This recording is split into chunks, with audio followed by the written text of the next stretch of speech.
Actually মিয়াংজু ডনকে অনেক ভালোবাসে, ডনও তাকে ভালোবাসে, বাট মিয়াংজুর বাবার কারণে সে সেটা প্রকাশ করতে পারে না। বাট তবুও তার এই কল রিসিভ করাতে মিয়াংজু অনেক খুশি, কারণ যখন আপনি কাউকে ভালোবাসবেন তার ব্যাপারের প্রত্যেকটা জিনিসই আপনার কাছে ভালো লাগবে। তাকে নিয়ে ভাবতে থাকা, তার সাথে কথা বলতে পারা, এক কথায় সে রিলেটেড সবকিছু ভালো লাগতে শুরু করে। হতে পারে সেগুলো অন্যের কাছে ফালতু মনে হতে পারে, বাট আপনার ভালো লাগবেই। বাট আমার এই ভালো লাগা এবং ভালোবাসা নিয়ে একটা কোশ্চেন আছে আপনাদের কাছে। এই ভালো লাগা এবং ভালোবাসা এই দুইটা জিনিস আলাদা কেন? আমার যদি কাউকে ভালোই না লাগে, আমি তার সাথে টাইম স্পেন্ড করবো কেন? তার সাথে থাকতে হলে তো তার প্রতি আমার একটা ভালো লাগা কাজ করতে হবে। বাট আমি এরকমটা শুনেছি যে অনেকেই বলে এটা তোমার ভালো লাগা বা ইনফ্যাচুয়েশন, তুমি তাকে ভুলে যাবে। তো আমার কোশ্চেনটা হলো, দুজন ছেলে মেয়ের একে অপরকে ভালো লাগে তাই তারা একে অপরকে ভালোবাসে, নাকি ভালোবাসে এই জন্য তাদের একে অপরকে ভালো লাগে? আমার মনে হয় ভালো লাগা এবং ভালোবাসাটা একটা অপরটার সাথে ফুললি কানেক্টেড, একটা ছাড়া অন্যটা কোনোভাবেই সম্ভব না। তো প্রশ্নটা আমার আপনাদের কাছে, দয়া করে এটা আমাকে কমেন্ট করে জানাবেন।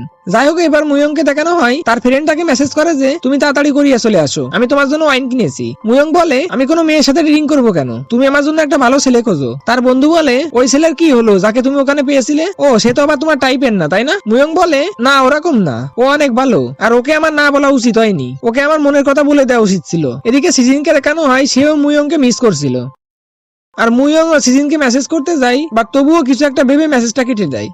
এখানেই এপিসোডটা শেষ হয়। তো তাদের আবার দেখা হবে কিনা সেটা জানতে হলে পরের এপিসোডের জন্য অপেক্ষা করতে হবে। আর একটা কথা, আমি ভিডিওর ভিতরে অনেক বাড়তি কথা বলি, তো যদি আপনাদের এগুলো ভালো না লাগে তো আমাকে বলতে পারেন, আমি এগুলো কমিয়ে দেওয়ার চেষ্টা করব। তো ভিডিওটা ভালো লাগলে লাইক, কমেন্ট এবং শেয়ার করবেন। ভালো থাকবেন, সুস্থ থাকবেন, আল্লাহ হাফেজ।